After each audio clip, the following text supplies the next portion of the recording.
That's all there is to that.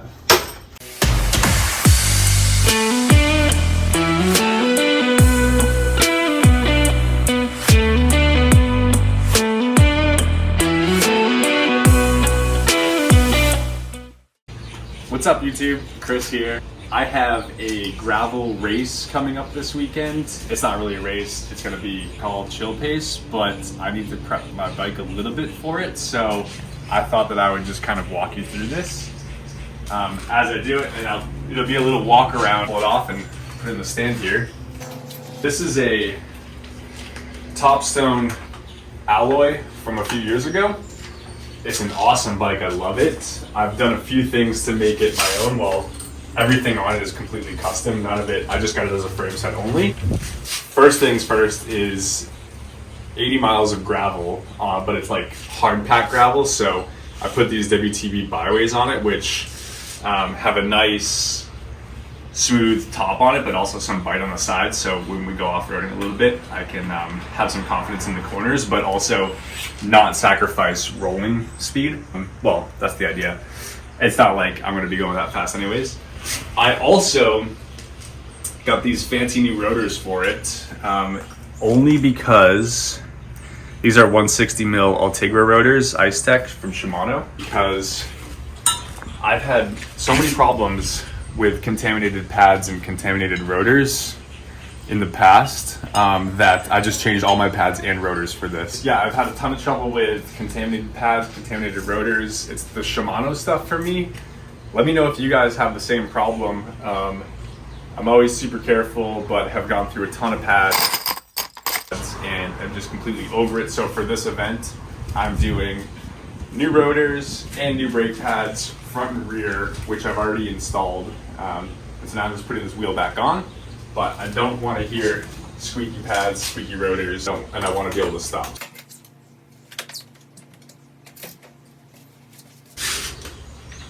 So as I'm putting this rear wheel on, I'll talk you through a little bit of the rest of the bike.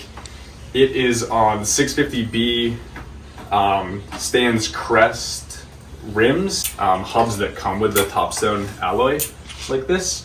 And like I said, WTB Byways, this is the first time I'm actually running these tires. I usually run WTB Senderos, which are 650B by 47, and they're really knobby and aggressive, and that's how I like to ride this bike. So yeah, this will be a departure from that.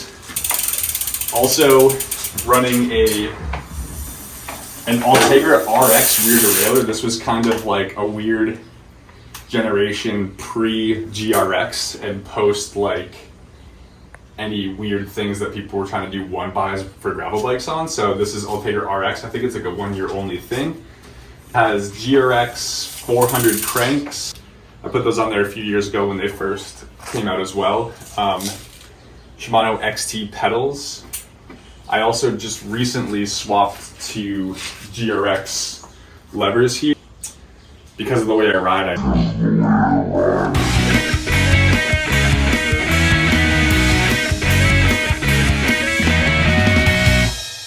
I also added some grip tape so that I have confidence that I know where that lever is at all times. Let's see what else. These are also super wide bars from Pacific Northwest Components. They're 52 at the tops and they're 15% flared. So I'm not actually sure how wide they are down here, but they're pretty wide. And yeah, I'm definitely gonna feel like a sail when I ride 80 miles on this thing. Spur Cycle bell, which is lovely.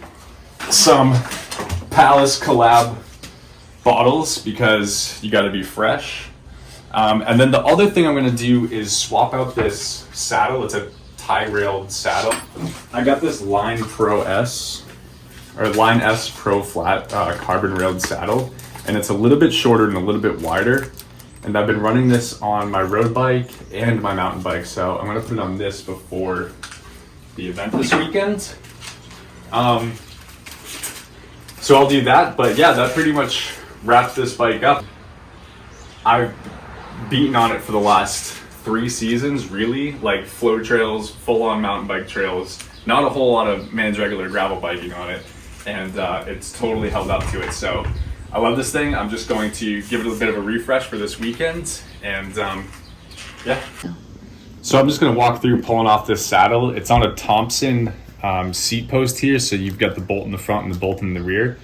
The one thing I like about this style is you can actually leave the bolt in the front at the tension that it's at, and what that'll do is once you remove the saddle and put the new one on, the level will be at the same height that it was before once you tension this bolt. So that's a little tech tip for you.